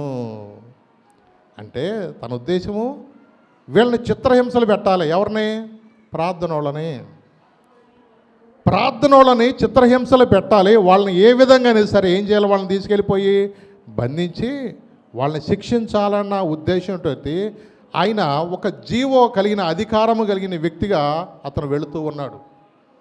చూడండి, దేవుడు నిజంగా ఆయన ఆలోచన ఒకటైతే దేవుడి యొక్క ఆలోచన ఏంటో తెలుసా? అదే సిట్యుయేషన్లో మనమైతే ఒక క్రైస్తవుడికి ఏం ఆలోచిస్తాం తెలుసా? నేను చచ్చిపోయినా పర్వాలేదు, నెట్టాన చంపేసి మా జాతిని రక్షించుకోవాలి. ఇప్పటికీ యూదులు ఎలా ఉంటుంది తెలుసా? వాళ్ళు ఎలా ఉంటారు? ఒక్కడ 1000 మందితో సమానం ఉంటారు, చూసారా? అదే కథ నడుస్తుంది ఇప్పటికీ వాళ్ళకి. ఎవడైనా వాళ్ళ జోలికి వెళితే వాడి తాట తీయకుండా వాళ్ళు వదలరాళ్ళు. మీరు ఇదివరకు గాజా పట్టణం చూసుకోండి, యుద్ధం జరిగిన గాజా పట్టణం ఒకసారి చూడండి మ్యాప్లో. అసలు శ్మశానం అయిపోయినట్టుగా అయిపోయింది. ఏమి లేదు, మొత్తం బుల్డోజర్తో లెవెల్ చేసేస్తున్నారు. ఇక అంతా ఖాళీ బూడిదైపోయింది. ఒకప్పుడు ఎంత వైభవంగా ఉన్న గాజా ప్రాంతాన్ని చూస్తే మరి వాళ్ళెవడో అనవసరంగా ఎవడికి ఆ బుద్ధి పుట్టిందో మనం వెళ్ళి వాళ్ళు ఏదో ఇబ్బంది పెట్టాలనుకుని వాళ్ళని కొంతమందిని చంపేసి వచ్చిన తర్వాత ఆ ప్రాంతము ఇవాళ చూస్తే ఏమీ లేక, నిలువు నీడ లేక, ఆ సముద్రం ఒడ్డున చిన్న చిన్న టెంట్లు వేసుకుని ఇవాళ ఎటు వెళ్ళిపోమంటే అటు వెళ్ళిపోవాలన్నట్టుగా గుడారాలు రెడీగా పెట్టుకుని వాళ్ళు అలాంటి ప్రయాణ గాడిదల మీద కూర్చుని పోయినాయి. టాటర్లు పోయినాయి, ఇక బళ్ళని కార్లన్నీ పోయినాయి. మళ్ళీ ఎక్కడి నుంచి వచ్చినాయి? ఇదివరకు జరిగింది ఇప్పుడు జరిగింది అన్నట్టుగా మళ్ళీ అదే గాడిదలు తీసుకొచ్చి వాళ్ళ సామాన్ రెడీగా పెట్టుకుని రేపొద్దున వాళ్ళ ఏ సమాచారం వస్తే మీరు అటు వెళ్ళిపోమంటే ఉత్తరం వైపుకి వెళ్ళిపోమంటే ఉత్తరం వెళ్ళిపోవాలి, దక్షిణ వైపుకి వెళ్ళిపోమంటే దక్షిణ వైపు వెళ్ళాలి.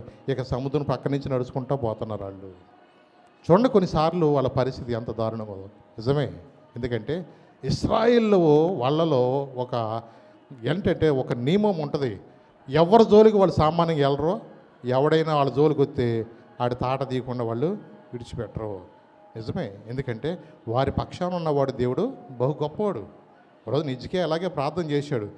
దేవుని మందిరంలోకి వెళ్ళి ప్రార్థన చేశాడు. రబ్షాకే చెప్పిన మాటలన్నీ పట్టుకుని ఉత్తరం తీసుకెళ్ళి మందిరంలోకి అలా పరిచి దేవుని సన్నిధిలో ప్రార్థన చేస్తుంటే దేవుడు ఆ దినమందు ఒక దూతను పంపించి అష్షూరు సైన్యములో 185,000 మంది తెల్లరకల హతులయ్యారు అని వాక్యం.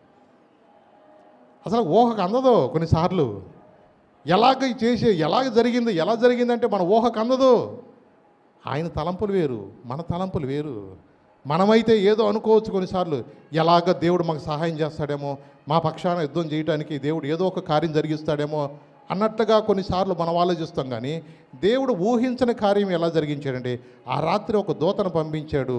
ఆ పాళెములో బహు బలమైన వారు 185,000 మంది అష్షూరు సైన్యము తెల్లారికి మొత్తం చచ్చిపోయి ఉన్నారు వాళ్ళు. అవునండి, అసలుకి ఆయన ఆలోచనలు వేరు. దేవుని ఎడల నీకున్న, నిజంగా నీ ఎడల ఆయనకున్న సంకల్పములు కొన్నిసార్లు వివరించడానికి కూడా మన ఊహకు అందదండి. ఎప్పుడో అబ్రహాం కూడా అనుకోలేదు, ఆయన నాకు పిల్లలు లేరు, ఒక కొడుకు ఇస్తే చాలు అనుకుంటే దేవుడు ఏమన్నాడు? నీ శాతనైతే లెక్కేసుకో అన్నాడు. నీ సంతానాన్ని ఆకాశ నక్షత్రాన్ని చేస్తాను. నిజమేనండి, ఆ దినమందు మాట ఇచ్చిన దేవుడు, మాట బట్టి దేవుడు ఈ రోజుకి విడిచిపెడుతున్నాడు దేవుడు తన ప్రజలను. అవునండి, ఆయన మాట తప్పేవాడు కాడు. దేవుని బిడ్డలుగా నిజంగా దేవుని ఆరాధించినప్పుడు, దేవుని గణపరిచినప్పుడు దేవుడు నీ పక్షాన వ్యాజ్యమాడే దేవుడు అయినా, నీ పక్షాన కార్యం చేయడానికి ఆయన ఎప్పుడు కూడా ఆయన సిద్ధంగా ఉంటే దేవుడు అయినా ఆయన. అందుకని వాక్యంలో అడగకనే మనం పొందలేకపోతున్నాము,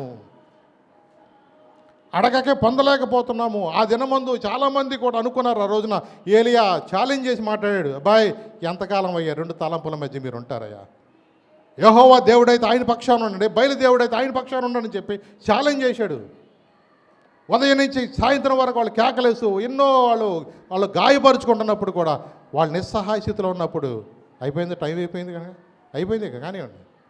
ఏలియా చేసిన చిన్న ప్రార్థన దేవుడు ఆలకించి ఆకాశం అగ్ని వచ్చి ఆ యొక్క దహన బలిగా ఇచ్చిన దాన్ని కానీ, ఆ నీళ్లను కానీ, ఆ యొక్క బలిపీడ మొత్తం కూడా బొగ్గిగా చేసినట్లు వాక్యం అనేది చెప్తుంది. నిజమేనండి, దేవుడు మన పక్షాన్ని యుద్ధం చేయడానికి ఆయన ఎప్పుడు ఇష్టపడే దేవుడు అండి. ఆయన లోకంలో మనుషులకు ఎవరికి తెలియని అలాంటి గొప్ప ఘనతను దేవుడు మనకి ఇవ్వటానికి ఆయన ఇష్టపడుతున్నాడు.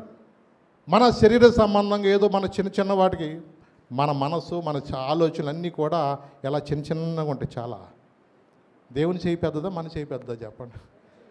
దేవుని చేయి పెద్దదండి. ఆయన చేతిలో నువ్వు పడ్డావా నీ తలరాత మారిపోద్ది. నువ్వు ఆయన చేతిలో పడటానికి నీవు సంపూర్ణంగా నువ్వేం చేయాలంటే అప్పగించుకుని నేర్చుకోవాలి. సౌలు అప్పగించుకున్నాడంటే అసలు ప్రార్థన చేసే వాళ్ళకి ఏలు కొడతాకుంటే నువ్వు నేనైతే చంపేసేవాళ్ళం. దేవుడు ఏం చేశాడు సార్, నీ సంగతి నేను చెప్తానని చెప్పేసి దేవుడు గొప్ప వెలుగులోని ఒక మర్మాన్ని అక్కడ దాచించి ఆ 3 రోజులు ఉపవాస ప్రార్థన పెట్టించాడండి. అసలుకి మనం ఊహించుదామా? అట్టంటాడు మోకాళ్ళు వేస్తాడు అనుకుంటామా?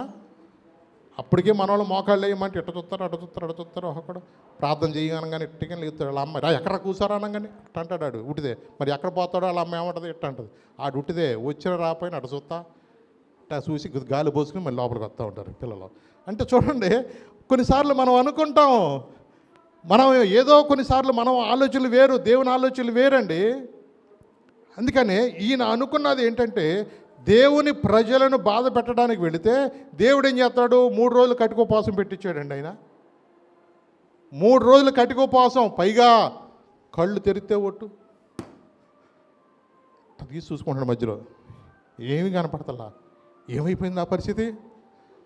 ఏమైపోయింది నా పరిస్థితి? గుడ్డోండి అయిపోయినాడు రా బాబు, నేను గుడ్డోండి అయిపోయినాడు. ఆ గొప్ప వెలుగులో నా కళ్ళు పోయినాక నా బతుకు బస్ స్టాండ్ అనుకున్నాడు. ఇక ఏం చేయాలో అర్థం కాక ఇక ఏడుపు మొదలెట్టాడు. నిజమైన ఏడుప, మరి శరీర సంబంధం ఏడుప, మొత్తానికి ఏదాకన్నా కలపగలిపి దేవుడు ఉపవాస ప్రార్థన చేయించాడండి. అక్కడ ఆ బాధలు అంటున్నాడు. 5వ వచనం చదువున్నాను అక్కడ, ప్రభువా నీవెవడవని అడుగగా ఆయన నేను నీవు హింసించుచున్న యేసును లేచి పట్టణంలోనికి వెళ్ళము, అక్కడ నీవు ఏమి చేయవలెనో అది నీకు తెలుపబడునని చెప్పాను. అతనితో ప్రయాణము చేసిన మనుషులు ఆ స్వరము వినిరిగాని ఎవరిని చూడక మౌనులై నిలువబడిరి. సౌలు నేల మీద నుండి లేచి కన్నులు తెరిచినను ఏమీ చూడలేకపోయిన గనుక వారు అతని చెయ్యి పట్టుకుని దమస్కులోనికి నడిపించిరి. అతడు 3 దినములు చూపు లేక అన్నపానములు ఏమియో పుచ్చుకొనక ఉండెను. ఆయన దమస్కు మార్గాన్ని వెళ్ళటానికి దేనికి వచ్చాడు? దొరికిన వాళ్ళ చంపుదాం ప్రార్థన చేసిన వాళ్ళకి వెళ్ళాడు. ఇప్పుడు గుడ్డోడికి ఎక్కడికి వెళ్తున్నాడు? మళ్ళీ నడిపిస్తున్నారు.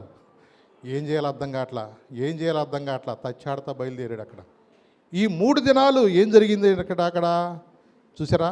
అతను 3 దినాలు కూడా చూపు లేక అన్నపానము లేకోకుండా అక్కడ దేవునితో మాట్లాడే అనుభవంలోకి దేవుడు తీసుకెళ్ళాడు.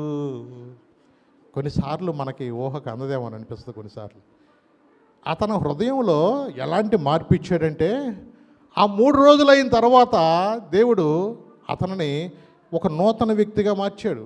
ఒక నూతన స్వభావంలోకి వచ్చేసింది.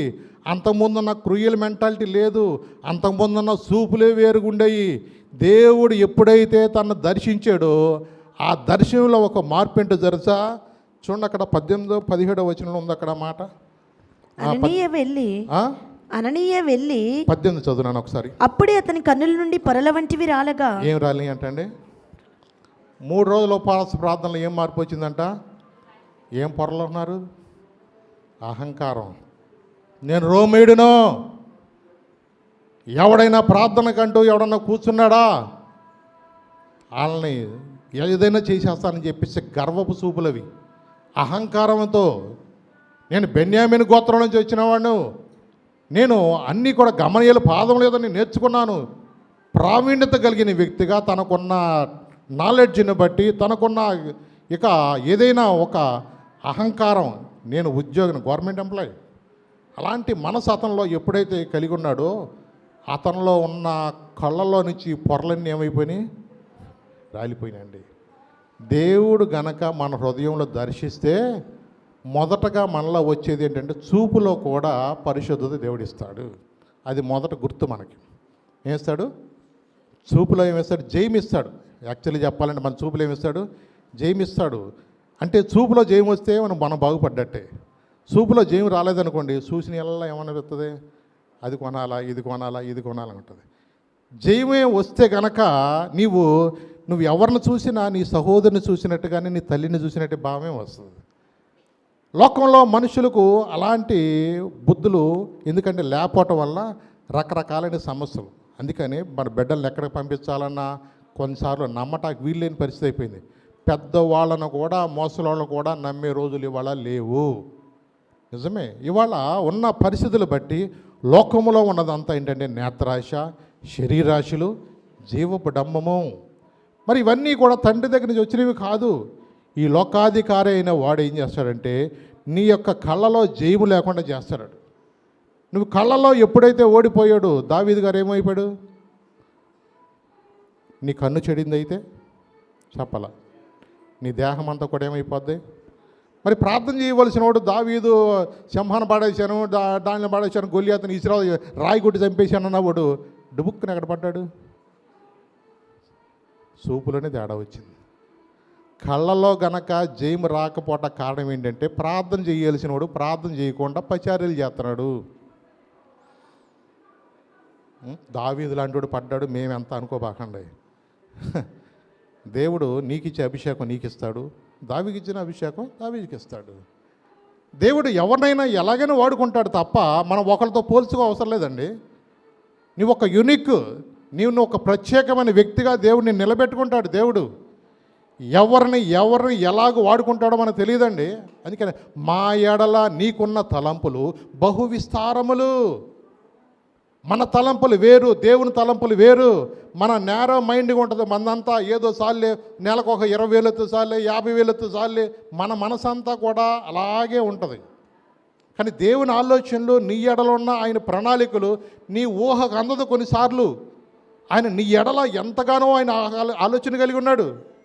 మరియమ్మ గారు అనుకుందా లోకరక్షకుడు నా కుటుంబంలోంచి వస్తాడు, నా గర్భంలోంచి వస్తాడు? మరియమ్మ గారు ఎప్పుడన్నా అనుకుందా? ఎప్పుడు అనుకోలేదు. తన మనసులో కూడా, ఊహలో కూడా లేదు. కానీ దేవుడు నిజంగా ఆయన ఆలోచనలు కొన్నిసార్లు డిఫరెంట్, మనం చెప్పలేం. అందుకని ఎవరిని ఎలా పట్టుకుంటాడో, ఎవరిని ఎలా సిద్ధపరుస్తాడో, ఆయన చిత్తానికి మనం విధేయత చూపించినప్పుడు దేవుడు తప్పకోకుండా మనల్ని కూడా ఆయన వాడుకుంటాడండి ఆయన. కానీ నీ పర్మిషన్ కోరుకుంటాడు. మరియమ్మ గారి పర్మిషన్ ఉందా లేదా చెప్పండి? నీ దాసురాలను ఒబే అయిందా లేదా? అలాగే ఎప్పుడైతే కూడా నీవు నేను కూడా దేవుని మాటకు విధేయత చూపించినప్పుడు, లోబడినప్పుడు నీ జీవితంలో దేవుడి యొక్క కార్యాలు కూడా ప్రారంభిస్తాడు. నేను గడ వేసుకుని ఇప్పుడే కాదు, వాక్యం ఉందా? ఎవడైనా నా స్వరం విని తలుపు తీసిన ఎడలని ఉందా? లేకపోతే బలవంతంగా నేను వచ్చేస్తానని ఉందా? ఉన్నా నీ హృదయంలో దేవునికి మొదట స్థానం ఇవ్వటానికి నువ్వు సిద్ధపడాలా. అంటే నీ హృదయంలో దేవుని ఆహ్వానించడానికి నీవు కూడా ఏం చేయాలా? నీ మనసును హృదయమంతటితో కూడా ఆయన కొరకు నిలబడాలా. ఎవరినైనా సరే అపవాది ఏం చేస్తాడంటే వాడు ఏదో ఒక విధంగా ఆటంక పెట్టడానికి, దేవుళ్ళు ఎదగకోకుండా, దేవుళ్ళు నిలబడకోకుండా, దేవుని కార్యాలు వాళ్ళ జీవితంలో జరగకుండా, వాళ్ళ తరతరాలు దీవెని పొందకోకుండా వాడు ఎక్కడికక్కడ వెనకలాగట చూస్తూ ఉంటాడు. అందుకని మనం చాలా జాగ్రత్తగా ఉండాలా. అందుకని వాడిని అన్నాడు, మీ విరోధి అయిన అపవాది అన్నాడు. ఎవరంటాడు? మీ విరోధి అయిన అపవాది. వాడు ఏం చేస్తాడు? నిన్ను ఆత్మీయంగా ఎదగనివ్వడో, నీ కుటుంబాన్ని ఎదగనివ్వడో, నీ వంశాన్ని ఆశీర్వాదకరంగా ఉండకోకుండా నువ్వు ఎక్కడ వెళ్ళిపోతావో అని చెప్పేసి నిన్ను ఎనాగలాగడ వస్తాడు. మరి దేవుడు ఏర్పరచుకున్న సౌలే కదా, దేవుని యొక్క అభిషేకం పొందిన వ్యక్తే కదా. మరి దేవుని మాట వినేదట్టు చేశాడా? ప్రారంభంలో అసలుకే ఆయన మాట్లాడితే ప్రవక్తలలో ఒక ప్రవక్త అన్నట్లుగా ఉండేదంట ఆయన మనసు. అలాంటి వ్యక్తి ఏమైపోయాడు? క్రమక్రమంగా ఎప్పుడైతే తను తెలియకోకుండానే తన హృదయంలో దేవుని ఆత్మ పోయి సాతానుగాడు రావడం మొదలెట్టాడు. దేవుని ఆత్మ అతను విడిచిపెట్టిన తర్వాత ఇక సాతానుగాడు వాడుకుంటున్నాడు. దేవుని మాటకు విధేయత చూపించుకోకుండా తన నచ్చిన మార్గంలో తను వెళ్ళిపోతున్నాడు. దీన్ని బట్టి మనం కూడా గమనించుకోవాల్సింది ఏంటో తెలుసా? దేవుని యొక్క మనసు కలిగి ఉంటే దేవుని యొక్క ఆలోచన మనం కలిగి ఉంటాము. ఒకవేళ మనలో ప్రార్థన గనక తగ్గిపోయిందంటే మన సొంత ఆలోచనలు బట్టి మనకు తెలిసినట్టుగానే, మనకు అన్నీ తెలుసు అన్నట్టుగానే మనం అలాగూ మన మార్గంలో మనం వెళ్ళిపోతూ ఉంటాము. అవునండి. ఎందుకంటే మనం ఎప్పుడు కూడా మన మీద కాదు, వాక్యం అదే చెప్తుంది, నీ స్వబుద్ధిని ఆధారము చేసుకొనక. నీ స్వబుద్ధిని ఆధారం చేసుకోవద్దు. అపవాది నిన్ను ట్రాక్ తప్పిస్తాడు. దేవుని ఉద్దేశం ఏంటి?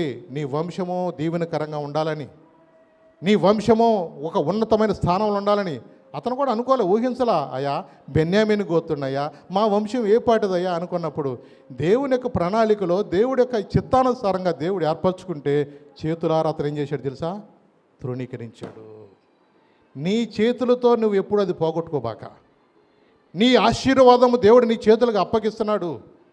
దేవుడి యొక్క బిడ్డలుగా, దేవుని యందు భయభక్తులు కలిగిన వ్యక్తిగా మనం ఎప్పుడూ కూడా అనేక మందికి ఆశీర్వాదకరంగా ఉండాలని దేవుని యొక్క చిత్తము.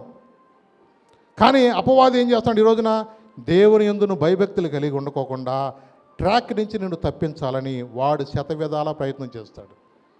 అవునండి, దేవుడు ఎంత దీవెనకరంగా, ఎంత ఆశీర్వాదకరంగా ఆయన వాడుకున్నాడో తెలుసా? నిజమేనండి. ఇంకొక మాట మీకు చూపిస్తాను. అదే సౌలు పౌలుగా మారిన తర్వాత ఎంత గొప్ప పరిచర్య చేశాడో తెలుసా? 19వ అధ్యాయం, అపోస్తుల కార్యాలు 19వ అధ్యాయము 11 నుంచి 12 చదివినా ఒకసారి. మరియు దేవుడు పౌలు చేత విశేషమైన అద్భుతములు చేయించెను. అతని శరీరమునకు తగిన చేతి గుడ్డలైనను నడికట్లైనను రోగుల యొద్దకు తెచ్చినప్పుడు రోగములు వారిని విడిచెను, దయ్యములు కూడా వదిలిపోయెను.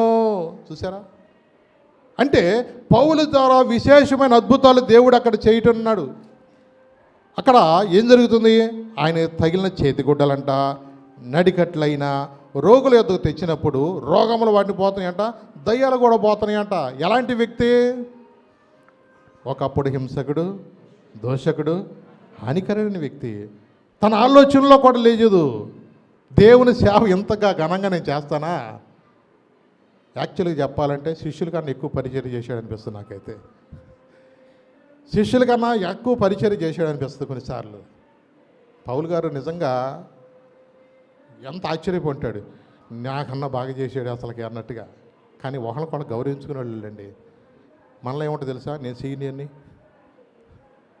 సీనియర్ని, నువ్వు జూనియరు, నువ్వు నాకు చెప్పొచ్చాడు అంటున్నావు. అట్ట ఎప్పుడు లేదండి. పేతురు గారు కూడా కొన్నిసార్లు పౌలు గారు గద్దిస్తే మౌనంగా ఉండేవాడు. పౌలు గారు గద్దించిన పేతురు గారు మౌనంగా ఉండేవాడు. ఒకళ్ళకొకళ్ళు ఎవరైనా సరే, అబ్బాయి నువ్వు చేస్తున్నది మంచిది కాదు, వాళ్ళు అవుతో ఉండేవాళ్ళు. భక్తిలో ఉన్నతమైన వ్యక్తి ఏంటో తెలుసా? నీకన్నా పెద్దవాడిని కూడా, చిన్నవాడిని కూడా నువ్వు గౌరవించడం నేర్చుకుంటాం. అప్పుడే మన ఆత్మీయంలో మనము ఎదుగుతాం. ఆడు నాకు వందనాలు చెప్పాలి, నేను చెప్పడం ఏంటి అనుకోదు. నువ్వు ఆత్మలో ఎదగాలంటే నువ్వే వందనాలు చెప్పు నీకన్నా చిన్నోడికి. అర్థమైందా? మనం ఎప్పుడూ కూడా తగ్గించుకోవాలి. తను తగ్గించుకునేవాడు ఏమవుతాడు? హెచ్చింపబడతాడు. దేవుని యొక్క మర్మాలు, దేవుని యొక్క సత్యము అది నువ్వు గ్రహిస్తే దేవుడు నీ ఎడల ఉన్న ఆయనకున్న ప్రణాళికలు ఊహకు అందవండి. ఇంకా కిందకి వెళదాం ఒకసారి. దేవుని యొక్క పరిచర్లో గొప్ప కార్యం ఎంతంటే అక్కడ చూస్తే 18-20 వచనం చదువుతున్నాను. అక్కడ జరిగిన దాన్ని బట్టి విశ్వసించిన వారంట అనేకులు వచ్చి తాము చేసిన వాటిని తెలియజేసి ఒప్పుకొండ్రి. మరియు మాంత్రిక విద్య అభ్యసించిన వారు అనేకులు తమ పుస్తకములు తెచ్చి అందరి ఎదుట వాటిని ఏం చేశారు? కాల్చివేసిరి. వారు లెక్క చూడగా వాటి వేల 50,000 వెండి రోకలాయను. ఆ కాలంలోనే 50,000 వెండి రోకాలంటే వాటన్నిటిని తీసుకొచ్చి ఏం చేశారు? అనవసరం కాల్చేశారు. ఇవి అనవసరం. మాకు తెలియక మేము ఎప్పుడు దాకా అవి వెంబడించావయ్యా. ఎంత గొప్ప దేవుడా! పౌలు లాంటి వ్యక్తి మాకు తెలుసాయా? పౌలు సౌలుగా ఉన్నప్పుడు ఎలాంటి వ్యక్తో మాకు తెలుసాయా? ప్రార్థన చేసుకునే వాళ్ళు ఎన్ని తిప్పలు పెట్టాడో మా కళ్ళారా మేము చూసామయ్యా. అలాంటి వ్యక్తి ఇవాళ నడికట్లు ఇలా పట్టుకుంటే దయ్యాలు పోతున్నాయి, రోగాలు పోతున్నాయి. ఇలాంటి గొప్ప గొప్ప కార్యాలు దేవుడు చేస్తుంటే ఇలాంటి గొప్ప కార్యములు నిజంగా మాకు కూడా కావాలయ్యా. మేమేదో అనుకుంటున్నాము, ఇంత ఖరీదెట్టి ఇన్ని మాంత్రిక పుస్తకాలు తీసుకొచ్చాం, డామ్ డూమ్ తీసుకొని సమాధుల్లోకి వెళ్ళి మేము అదేదో చేసి నల్లకోడిని కోసి ఏదో చేసి కొంక వేసి డామ్ తీసుకుంటుంటే ఏది జరగట్లా.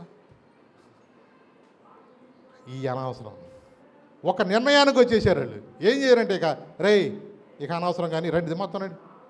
పుస్తకాలన్నీ తీసుకొచ్చారు. మొత్తం మాంత్రిక విద్యను అభ్యసించే పుస్తకాలన్నీ తీసుకొచ్చి అక్కడ ఏం చేశారు? షార్ట్గా కాల్చలా. అక్కడ రాయబడింది ఏమంటే అందరి ఎదుట వాటిని కాల్చివేసిరి. హల్లెలూయా. అందరి ఎదుట వాటిని ఏం చేశారు? బాహటంగా కాల్చారు. ఎంత ధైర్యం తెలుసాలు. ఈ రోజున అనేక మంది గొప్ప గొప్ప దైవజనులు ఒకప్పుడు దేవుని ఎరగని వారే, కానీ ఈ రోజున బాహాటంగా దేవుని యొక్క సువార్త ప్రకటిస్తూ ఉన్నప్పుడు ఎన్ని ఆటంకాలు వచ్చినా ఒకటి, ప్రభువా బ్రతికితే నీ కోసమే, చనిపోయినా నీ కోసమేనయా. అలాంటి దినాల్లో మనము ఈ రోజున ఉన్నప్పుడు దేవుడు మరి విడిచిపెడతాడండి? ఆయన బిడ్డల్ని ఆయన అన్నడు కూడా విడిచిపెట్టే దేవుడు కాదు. దేవుని యొక్క తలంపులు, దేవుని యొక్క ఆలోచనలు నిజంగా మన ఎడల ఆయనకున్న తలంపులు బహు విస్తారం అండి. అయిన కొన్నిసారి నీ ఊహకు అందదు. నీ జీవితంలో దేవుణ్ణి ఎప్పుడైతే ప్రేమిస్తామో వాక్యం ఏం చెప్తుంది, సమస్తము సమకూడి జరుగును. సమస్తము సమకూడి జరుగుతాయండి. నిజమేనండి. దేవుని యొక్క బిడ్డలుగా మనం ఎప్పుడైతే దేవుని ప్రేమిస్తామో దేవుడు ఊహించిన కార్యాలు జరిగిస్తాడు. నిజమే. సమరయ స్త్రీ ఎప్పుడన్నా అనుకుందండి సమరయ ప్రాంతానికి ఒక మిషనరీగా అవుతానని? తన బ్రతుకులో ఎప్పుడూ కూడా మురికి ఆలోచనల చేత కలిగి ఉండి తన జీవితం నాదేలే అన్నట్టుగా తన ఆలోచన ఉంటే ఆమె హృదయం ఎరిగిన దేవుడు, ఆమె పరిస్థితి ఎరిగిన దేవుడు మిట్ట మధ్యాహ్నము 12 గంటల సమయంలో యాకోబు అనే బావి దగ్గరికి వెళ్ళి, ప్రభు ఎవరి కోసం వస్తున్నారండి? సమరయ ప్రాంతంలో సమరయ ఆ చెడ్డ జీవితాన్ని జీవిస్తున్న ఆ స్త్రీ కోసమే ప్రభు అక్కడ తన మనసులో కూడా ఎన్నడూ కూడా నేను ఇలాగూ మారతానని ఊహలో కూడా లేదండి. ఎన్నడూ కూడా తన ఊహలో లేదండి. దేవుడు నిజంగా ఆయన ప్రేమ, ఆయన యొక్క ఆలోచనలో కొన్నిసార్లు మన ఊహకు అందదు. నిజమే. మరి ఆ దినాల్లో దీర్ఘదర్శులైన వారు చెప్పుతున్నట్లుగానే ఆమె వచ్చిన తర్వాత, అమ్మా నీ కథ అంతా చెప్తున్నానని చెప్పేసి నీ భర్తను తీసుకురమ్మంటే నాకు పెనిమిటి లేడయ్యా అన్నాడు. నువ్వు చెప్పిన మాట కరెక్టేనమ్మా, అయినా 5 నీకు పెనిమిట్లు ఉన్నారు, ఇప్పుడున్నవాడు కూడా కాదు అంటే ఇవన్నీ చెప్తా ఉంటుంటే ఆమెకి ఏమర్థమైంది? ఈయనకి అన్నీ తెలుసు, నా బ్రతుకంతా తెలుసు. నిజమే. నిజంగా తన హృదయంలో దేవుడు ఆ దినమందు ఆమెతో మాట్లాడినప్పుడు ఆ జీవ జలం అనేది తన హృదయంలో వచ్చినప్పుడు తన బ్రతుకు మారిపోయింది, తన చూపు మారిపోయింది, తన యొక్క ఆలోచన మారిపోయిందండి. నిజంగా ఒక లోకంలో పాపంలో జీవిస్తున్న ఆమెకు ఒక మనసు మారినప్పుడు తను ఒక నిర్ణయం తీసుకుంది. నిజమే, నాలాంటి వాళ్ళు అనేక మంది నశించిపోతుండగా నా ప్రాంతంలోకి వెళ్ళాలని చెప్పేసి తన మనసులో నిజంగా తను చెప్పినప్పుడు నిజంగా ఆ మనుషులు ఎంతగా మారారో తెలుసా? రండి ఒక్కసారి ఆ మాట కూడా మీరు చూపిస్తారు. 4వ అధ్యాయం యోహాను సువార్త 39-40 వచ్చిన చదువునాను ఒకసారి. నేను చెప్పినవన్నీ నాతో చెప్పినని సాక్ష్యం ఇచ్చిన స్త్రీ యొక్క మాటను బట్టి ఆ ఊరిలోని సమరయులలో అనేకులు ఆయన యందు విశ్వాసం ఉంచిరి. ఆ సమరయులు ఆయన యొద్దకు వచ్చి తమ యొద్ద ఉండుమని ఆయనను వేడుకొనిరి గనుక ఆయన అక్కడ 2 దినములు ఉండెను. చూసారండి ఎన్ని రోజులు ఉన్నారంటే 2 దినాలు సమరయ ప్రాంతంలో ప్రభు. కొన్నిసార్లు మనుషులుగా ఊహకు అందదండి. ఏంటి ఈ అమ్మాయి ప్రవర్తన, ఈ అమ్మాయి జీవితం ఏంటి, మనకు అన్నీ తెలుసు. కానీ ఈ అమ్మాయి మొత్తం మారిపోయింది, నడక మారిపోయింది, హెయిర్ స్టైల్ మారిపోయింది. అసలు అప్పుడు లిప్స్టిక్ లేకుండా అమ్మగారు బయటికి వెళ్ళేది కాదు. అసలుకి ఇట్ట అనుకోకుండా జుట్టు ముందు పిక్కోకుండా వెళ్ళేది కాదు. అలాంటిది మంచి గట్టిగా ముడేసి అసలు పద్ధతి మారిపోయింది, పరిస్థితి మారిపోయింది. ఎన్ని చూసినప్పుడు వాళ్ళకి అనుకున్న, అమ్మ నీలాంటి తల్లి ఇలాగ మాట్లాడతాం మేము నిజంగా చూస్తే ఆ ప్రభు మాకు కూడా కావాలని చెప్పేసి 2 దినాలంటండి. 2 దినాలంటండి దేవుని యొక్క మాటలు వినడానికి ఆ గ్రామంలో వాళ్ళు పిలుచుకారంటండి. నిజమేనండి. ఎందుకంటే మన పాపముల కొరకే ఆయన మరణించాడంటండి. ఎందుకోసం? ఎందుకంటే మన పాపముల కొరక ప్రాయశ్చిత్తగా బలి అయ్యాడండి ఆయన. అందుకని అన్నాడు వాక్యంలో, ఆకుకు కాపాడుటకు గొర్రెను దాచావు, మమ్మును కాపాడుటకు ఇవే బలిగా మారావు. ఇస్సాకును కాపాడుటకు గొర్రెను దాచావు, మమ్మును కాపాడు నీవే బలిగా మారావు. నీలాంటి దేవుడు ఎవరయ్యా ఈ జగమందు, నీలాంటి దేవుడు లేరయ్యా. నీలాంటి దేవుడు ఎవరయ్యా ఈ జగమందు, నీలాంటి దేవుడు లేరయ్యా. ఆరాధింతును నిన్నే ఆరాధింతును, ఆరాధింతును నిన్నే ఆరాధింతును, ఆరాధింతును నిన్నే ఆరాధింతును, ఆరాధింతును నిన్నే ఆరాధింతును. నిన్నే స్తుతింతునయా యేసయ్యా, నిన్నే సేవింతునయా, నిన్నే స్తుతింతునయా యేసయ్యా, నిన్నే సేవింతునయా. నీవే నా మార్గము సత్యము జీవము, నీవే నా రక్షణ విమోచన దుర్గము, నీవే నా మార్గము సత్యము జీవము, నీవే నా రక్షణ విమోచన దుర్గము. నీ సాటి దేవుడు లేరయ్యా ఈ జగమందు, నీలాంటి దేవుడు లేరయ్యా, నీలాంటి దేవుడు లేరయ్యా ఈ జగమందు, నీ సాటి దేవుడు లేరయ్యా. ఆరాధింతును నిన్నే ఆరాధింతును, కీర్తింతును నిన్నే కీర్తింతును, సేవింతును నిన్నే సేవింతును, సేవింతును నిన్నే సేవింతును. నిన్నే స్తుతింతునయ్యా యేసయ్యా, నిన్నే సేవింతునయ్యా, నిన్నే స్తుతింతునయ్యా యేసయ్యా, నిన్నే సేవింతునయ్యా. తన జీవితంలో ఎన్నడూ కూడా ఊహించలేదని నిజంగా ఎంత గొప్ప దేవుడు మనం కలిగి ఉన్నాం తెలుసా. దేవుని యొక్క ప్రణాళికలు కొన్నిసార్లు మన ఊహకు అందదండి. ఒక రోజున యేసు ప్రభువారు ఇలాగే సమరయ ప్రాంతానికి వెళుతున్నట్టుగా గెరాసెన ప్రాంతం గుండా కూడా వెళ్ళారన్న. ఏ ప్రాంతం అది? గెరాసెన ప్రాంతంగా వెళుతూ ఉంటుంటే అక్కడ ఒకడున్నాడు బట్టలు కట్టుకోకుండా, వాడు దిగంబరత్వంతో ఉండి ఆడి సంఖ్యల చేత కట్టివేయబడినా సరే వాడు అట్ని ఏం చేసాడు, తుత్తునీలుగా చేసి తను గాయపరుచుకుంటూ దురాత్మలు బట్టి సమాధుల్లో ఉంటూ ఉండే వ్యక్తి దగ్గరికి యేసుప్రభు వెళ్ళారంటండి. యేసుప్రభు ఆయన దగ్గరికి వెళ్ళి ఆ వ్యక్తితో నిజంగా విడిపించి ఆ వ్యక్తిని స్వస్థపరిచిన తర్వాత తన మనసులో ఏం ఆలోచించింది తెలుసా? ప్రభా, నీకోసం నేను నిలబడతానయ్యా, నీకోసం నేను బ్రతుకుతానయ్యా. అప్పటి వరకు వాడు బట్టలు కట్టుకోకుండా ఉన్నవాడు, వాడిలో ఉన్న దురాత్మలు ఏమన్నా తెలుసా? సర్వోన్నతిని దేవుని దైవ కుమారుడా, మాతో టైం ఇప్పుడే అయిపోయిందా, మాతో నీకేం పని అయ్యా అంటే నిజంగా ఆ దురాత్మలో ఒకటి కాదు రెండు కాదండి 2000 దురాత్మలు ఎన్నోయంటండి. ఒకళ్ళు ఎన్ని చదువుకున్నాయి తెలుసా? 2000 దురాత్మలో ఒక వ్యక్తిలో ఉంటాడు. మాట్లాడామన్నా ఒక దెయ్యం పడితేనే జనాలు అల్లాడిచ్చేస్తుంది. అట్లాంటిది 2000 దురాత్మలతో ఆడికి ఏం చేస్తాడు కంట్రోల్ లేక ఆడి పిచ్చోడైపోయి. నిజమే, ఈ రోజున దురాత్మ ప్రభావం అనేది కొన్నిసార్లు కొంతమందిలో బయటికి కనపడదు, కొంతమంది బయటికి కనపడకుండా పనులు చేయించుద్ది. జనాలు ఏమనుకుంటారంటే కొంతమంది నాకు దెయ్యం పడితే ఊగిపోతాను కదా అనుకుంటున్నారు. ఆ దెయ్యాలు వేరు, ఈ దెయ్యాలు వేరు.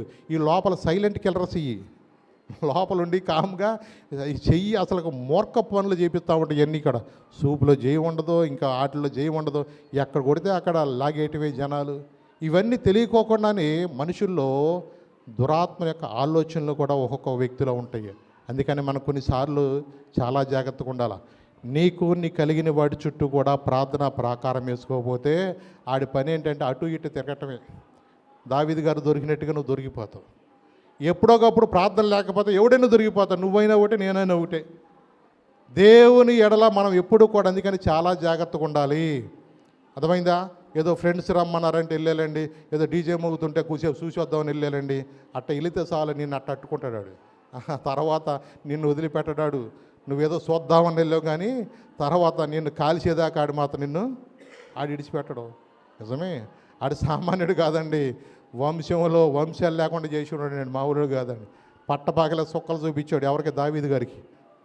కనపడే లేదా? నేను చెప్పడం బాగోదని చెప్పట్లే కానీ పట్టపగలే మంచం ఎక్కిని ఆయన చరిత్ర నిజంగా కొన్నిసార్లు తల నెత్తునోరు కొట్టుకునేవాడు. కొన్నిసార్లు జాగ్రత్త, ఏదో అట్ట చూద్దామన్నట్టు వెళ్ళావా నీ తాట తీసేదాకా వదలడం.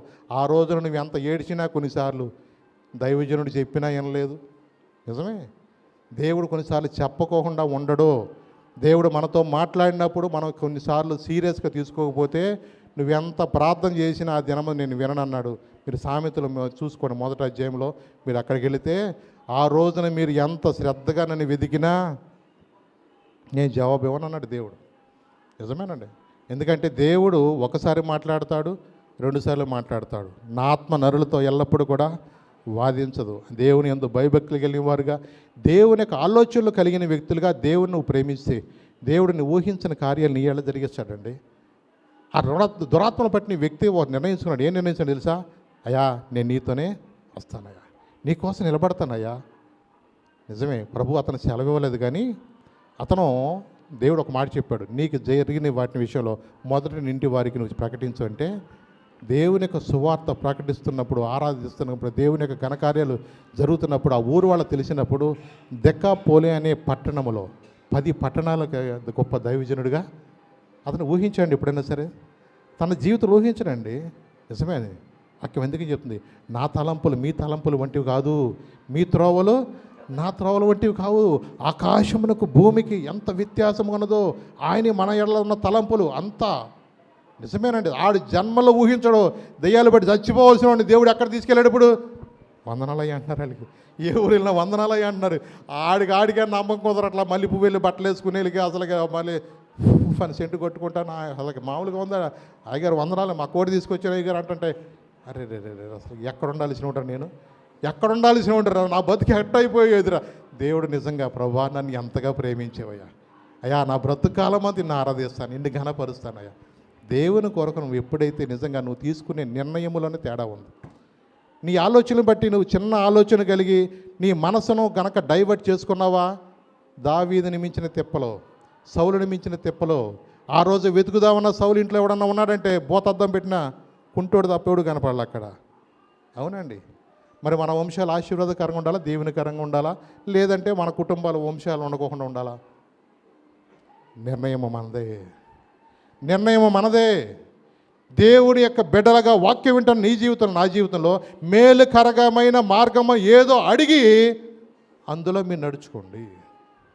ఏది నీకు మేలుకరమైన మార్గమో దేవుడు మనతో మాట్లాడుతున్నప్పుడు ఆ మార్గంలో మనం వెళితే ప్రభు అంటున్నారు, నేనే ఆ మార్గము, నేనే సత్యము, నేనే జీవము, నా ద్వారా తప్ప ఎవడు కూడా తండ్రి యొద్దకు వెళ్ళలేడు.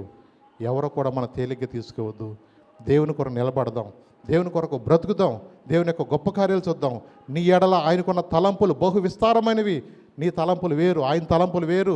నీ యొక్క మనసు వేరు, ఆయన మనసు వేరు. నీ ఎడల ఆయనకున్న ఉద్దేశాలు కొన్నిసార్లు మన ఊహకందదు. ఆ కార్యమును నీ ఎడల నా ఎడల జరగాలంటే మనం జాగ్రత్తగా ఉందాం, మెలకు కలిగి ఉందాం, ప్రార్థన కలిగి ఉందాం. లేచి నిలబడదాం, చిన్న ప్రార్థన చేసుకుందాం, ప్రభుతో చెప్దాం. ప్రభా నిజమే ప్రభా, కొన్నిసార్లు ప్రభా మా యొక్క ఆలోచనలకు మించి ప్రభా నాయన నిజమే నీ మా ఎడల నీకున్న తలంపులు బహు విస్తారమని భక్తుడు చెప్తున్నాడు. ప్రభా నీకు వందనాలు ప్రభా. నా తలంపులు మీ తలంపులు వంటివి కావు, మీ త్రోవలు నా త్రోవలు వంటివి కావు అని ప్రభా. ఆకాశములు భూమికి ఎంత ఎత్తుగా ఉన్నవో మీ మార్గం కంటే నా మార్గములు, మీ తలంపుల కంటే నా తలంపులు అంత ఎత్తుగా ఉన్నాయి మాతో మాట్లాడిందేవా. నీకు వందనాలు ప్రభా. దేవుని సన్నిధిలో అడుగుదాం, ప్రభా నీ కొరకు నిలబడే జ్ఞానం నాకు దయచేయి ప్రభా. నీ సన్నిధిలో ఎలా ప్రార్థన చేయాలో నేర్పించండి ప్రభా. నిజమే ప్రభా, గార్ధబములు తప్పిపోని అని వెతుకుతా వెళ్ళిన వ్యక్తిని ఇశ్రాయేలు మీద అధిపతిగా నువ్వు ఏర్పరచుకున్న దేవుడు ప్రభా. అయా నిజమే ప్రభా, గొర్రెలు కాచుకుంటున్న వ్యక్తిని తీసుకెళ్ళి ప్రభా నువ్వు ఎలాగైతే పిలుచుకుని ప్రభా ఆ వ్యక్తిని నువ్వు నాయన నువ్వు ఇశ్రాయేలుకి మళ్ళీ అధిపతిగా రాజుగా నువ్వు అభిషేకించేవాడు ప్రభా. గోతులో పడిపోయి ఉన్న ప్రభా అయా యోసేపును తీసుకెళ్ళి ప్రభా ఐగుప్తు సింహాసనం మందు నువ్వు కూర్చోబెట్టిన దేవుడు ప్రభా. పాపములో బ్రతుకుచున్న సామరస్యని తీసుకెళ్ళి అయా ఆ ప్రాంతానికి ఒక మిషనరీకి చేసిన దేవుడు ప్రభా. దయ్యాలు బట్టి ప్రభా తనకు బాధపరుచుకుంటూ ప్రభా అయా అనేక దురాత్మల చేత బాధింపబడుతున్న వ్యక్తిని విడిపించింది ప్రభా. నాయనా నీ పరిచర్య దెకాపోలిన ప్రాంతంలో ఘనమైన పరిచర్యను అప్పగించే ప్రభా. నిజమే ప్రభా, ఊహకు అందని కార్యాలను చేయగలిగిన దేవుడు ప్రభా. మేము ఎన్నడూ కూడా ఊహించని కార్యాలు నువ్వు చేస్తావని మాతో మాట్లాడుతున్నందుకు వందనాలు ప్రభా. నీ చిత్తములో మేమైనా మెలకు కలిగిన ఆత్మ దయచేయండి. ప్రార్థన చేయవలసిన దావీదు వసంతకాలంలో ప్రార్థన చేయకోకుండా అయా నాయన ఆ ప్రాకారం మీద వెళుతున్నప్పుడు శోధించబడ్డాడు ప్రభా. ఆ శోధన ప్రభ తన జీవితంలో నీటికి ఒక మచ్చగా ఉండిపోయింది ప్రభా. నిజమే, కుటుంబంలో ఎన్ని సమస్యలు, ఎంత భయంకరమైన సంఘటనలు ప్రభా. నిజమే ప్రభా నాయన మాతో మాట్లాడుతున్నప్పుడు ప్రభా గ్రహించుకుని నీ వాక్యానుసారంగా మెలకు కలిగి మేమెక్కడ తప్పిపోకోకుండా ఎక్కడ మేము జారిపోకోకుండా ప్రభా దేవా నీ సన్నిధిలో భయభక్తులు కలిగిన వారికి సహాయం చేయండి. ఒక హింసకుడు దోషకుడు హానికరమైన వ్యక్తిని కూడా గొప్ప పరిచర్యను జరిగించిన దేవుడు ప్రభా. నీ చిత్తమైతే మమ్మల్ని కూడా వాడుకోండి, మమ్మల్ని కూడా బలపరచండి. నీ గొప్ప కార్యములు సంఘంలో జరిగించు ప్రభా. అపవాది ఎక్కడా ప్రభా కుటుంబాల్లో గలిబిలి పెట్టుకోకుండా నీకు వ్యతిరేకమైన పనులు చేయకోకుండా దేవా నిన్నే ప్రేమించి నిన్నే ఘనపరిచి నీ కొరకు సాక్షిగా నిలబట్ట కృప దయచేయి. నీ వాక్యం మాలో ముద్ర వేయమని ఈ బిడ్డలందరూ కూడా మీరే బలపరచు. వాక్యం వింటున్న ప్రతి బిడ్డ హృదయ మనోత్తరాలు తెరవ చేయమని నజరేయుడైన యేసు నామం నడుచున్నాను తండ్రి. ఆమేన్, ఆమేన్, ఆమేన్. అందరూ